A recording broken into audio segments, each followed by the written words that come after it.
ಇದು ಇಡೀ ಕಲ್ಯಾಣ ಕರ್ನಾಟಕದ ಪದವೀಧರ ಶಿಕ್ಷಕರದ ಗೆಲುವು. 2018ರಲ್ಲಿ ಮೊದಲನೇ ಬಾರಿ ಕಲ್ಯಾಣ ಕರ್ನಾಟಕದ ಇತಿಹಾಸವನ್ನು ಮುರಿದು ಇದು ಎರಡನೇ ಸರ್ತಿ ನಾನು ಇತಿಹಾಸವನ್ನು ಮುರಿಬೇಕಾದ್ರೆ ಎಲ್ಲ ಪದವೀಧರರು ಶಿಕ್ಷಕರ ಕಾರಣ, ನಂದಲ್ಲ, ಅವ್ರ ಗೆಲುವು. ನಾನು ಮುಂದೆ ಬರೋಂಥ ದಿನಗಳಲ್ಲಿ ಅವ್ರದ್ದು ಏನೇ ಸಮಸ್ಯೆಗಳಲ್ಲಿ ಈಡೇರಿಸ್ತೀನಿ ಅಂತ ಹೇಳಿ ವೇದಿಕೆ ಮುಖಾಂತರ ಹೇಳ್ತೀನಿ. ನನ್ನ ಜೊತೆ ಸನ್ಮಾನ್ಯ ಶ್ರೀ ಶರಣಪ್ಪ ಮುಟ್ರು ನನ್ನ ಮಾರ್ಗದರ್ಶಕರು, ನನ್ನ ಗುರುಗಳಾದ ಅವರ ಶಕ್ತಿಯಿಂದ ನಾನು ಗೆದ್ದಿದ್ದೀನಿ ಅಂತ ಹೇಳಿ ಈ ವೇದಿಕೆ ನಿಮ್ಮ ಮಾಧ್ಯಮ ಮುಖಾಂತರ ಹೇಳ್ತಾ ಇದ್ದೀನಿ. ಅಲ್ಲ, ಎಷ್ಟು ಮಾಡಬೇಕೆಲ್ಲ ಮಾಡ್ಯಾರ. ಈಗ ಅವ್ರು ಬಂದೆಲ್ಲ ಇದ್ರಲ್ಲಿ ನಮ್ಮ ಇದರಲ್ಲಿ ಆಫೀಸ್ದಾಗ ನಮ್ಮದು DCC ಆಫೀಸ್ದಾಗ ಮೀಟಿಂಗ್ ಮಾಡಿದ್ರು, ಎಲ್ಲ ಮಿನಿಸ್ಟರ್ ಬಂದಿದ್ದರು, ಎಲ್ಲರೂ ಬಂದೆಲ್ಲ ಮಾಡಿದ್ದಾರೆ. ಎಷ್ಟು ಮಾಡಬೇಕು ಅದ್ರಲ್ಲಿ ಮತ್ತೊಂದು MLC ನಾಮಿನೇಷನ್ ಬಂತಲ್ಲ, ಹಾಗಾಗಿ ಒಂದು ದಿವ್ಸ ಹೋಗಬೇಕಾಗಿತ್ತು. ಬಟ್ ಅವರೆಲ್ಲ ಮಾಡಿದಾರೆ ಅಂತ ನಾನು ಗೆದ್ದಿ, ನಂದು ಒಬ್ಬನ ಗೆಲ್ಲುವು ಅಲ್ಲಿದು ನಮ್ಮ ಯಾಕಂದ್ರೆ MP ಎಲೆಕ್ಷನ್ ಆದ ಕೂಡಲೇ 15 ದಿವಸದಲ್ಲಿ ನಂದು ಎಲೆಕ್ಷನ್ ಬಂದಿದೆ.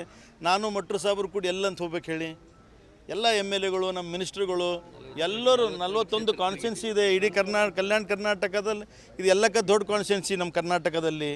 ನಮ್ಮ ಹಿರಿಯ AICC ಅಧ್ಯಕ್ಷರ ಆಶೀರ್ವಾದ ಮತ್ತು ಇಡೀ ಕಲ್ಯಾಣ ಕರ್ನಾಟಕದ ಎಲ್ಲ MLA ಎಲ್ಲ ಮಿನಿಸ್ಟ್ರುಗಳ ಆಶೀರ್ವಾದದಿಂದ ನಾನು ಗೆದ್ದಿದ್ದೀನಿ. ಅದ್ರ ಜೊತೆ ನನ್ನ ಗೆಳೆಯ ಬಂಧುಗಳು, ನನ್ನ ಎಲ್ಲ ಸಹಪಾಠಿಗಳು, ಅವ್ರದ್ದು ಎಲ್ಲ ನನಗೆ ನಂಗೆ ಶಕ್ತಿ ಇದೆ. ಇವತ್ತು ತೋರಿಸ್ಕೊಡುತ್ತೆ. ಯಾಕಂದ್ರೆ ನೋಡಿದ್ರಲ್ಲ, ಯಾಕಂದ್ರೆ ತಮಗೆಲ್ಲ ಗೊತ್ತಿದೆ, ನಂಗೆ ಏನೇನೋ ಮಾತಾಡಿದ್ರು, ಥರ್ಡ್ ಹೋಗ್ತದ, ಸೆಕೆಂಡ್ ಹೋಗ್ತದ ಅನ್ಕೋತಾ ಇತಿಹಾಸ ಅಂತೂ ತೋರಿಸ್ದ ಇಲ್ಲ ನಾನು. ಹೌದಲ್ಲ, ಎರಡನೇ ಸರ್ತಿ MLC ಗೆದ್ದಬೇಕಾದ್ರೆ ಇದು ಭಾಳ ಕಷ್ಟದ ಕೆಲಸ ಅದ. ಇದು ಇನ್ನವರೆಗೆ ಯಾರೂ ಗೆದ್ದಿಲ್ಲ. ಅದೆಲ್ಲ ಆಡಬೇಕಾದ್ರೆ ತಮ್ದೆಲ್ಲರೂ ಇಲ್ಲಿ ನನ್ನ ಜೊತೆ ಬಂದಂಥ ಎಲ್ಲರದ್ದು ಆಶೀರ್ವಾದ ಅಂತೇಳಿ ನಿಂತು ಮಾತಾಡ್ತಾ ಇದ್ದೀನಿ. ಈಗ ನಾನು ಹೇಳ್ತಾ ಇದ್ದೀನಲ್ಲ, ಈಗ ನಾನು ಮೊದಲನೇ ಬಾರಿ MLC ಆದಿ 1 ವರ್ಷ ಆದ ಕೂಡಲೇ ಕೊರೋನಾ ಬಂತು. ನನಗೋರಿಗೆ ಭೇಟಿ ಆಗ್ಲಿಕ್ಕಾಗಲಿಲ್ಲ, ತಮಗೆಲ್ಲ ಗೊತ್ತಿಲ್ಲ.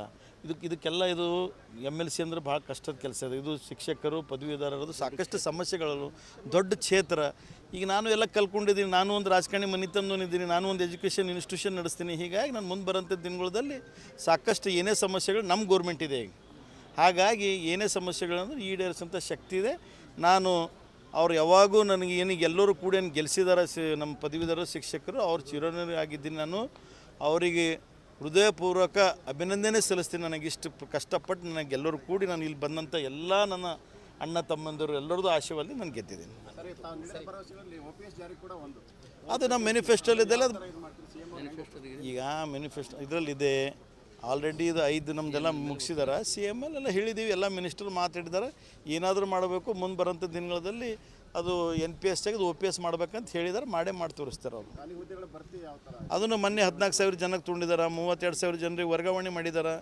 ಯಾವಾಗಾದರೂ ಜನಪರ ಸರ್ಕಾರ ಇದೆ ಅಂದರೆ ಕಾಂಗ್ರೆಸ್ ಪಕ್ಷದಿಂದ ಎಲ್ಲ ಸಾಕಷ್ಟು ಕೆಲಸಗಳು ಆಗ್ತಾಯಿವೆ. ಮುಂದೆ ಬರೋಂಥ ದಿನಗಳಲ್ಲಿ ನಾನು ಒಂದು ಮಾಡ್ತೀವಿ. ಇದೆ ಈಗ ಅದನ್ನು ಹಂತವಾಗಿ ಬರ್ತೀನಿ ಎಲ್ಲ ಮುಂದೆ ಬರೋಂಥ ದಿನಗಳದಾಗ ಎಲ್ಲ ಈಡೇರಿಸ್ತೀನಿ. ಧನ್ಯವಾದ ಎಲ್ಲರಿಗೆ. ಬೆಂಗಳೂರಿನಿಂದ ಮಂಗಳೂರುವರೆಗೆ, ಬೀದರ್ನಿಂದ ಚಾಮರಾಜನಗರದವರೆಗೆ ನಿಮ್ಮ ಸುದ್ದಿ ನಿಮ್ಮದೇ ಭಾಷೆಯಲ್ಲಿ. ಕರ್ನಾಟಕ ತಕ್.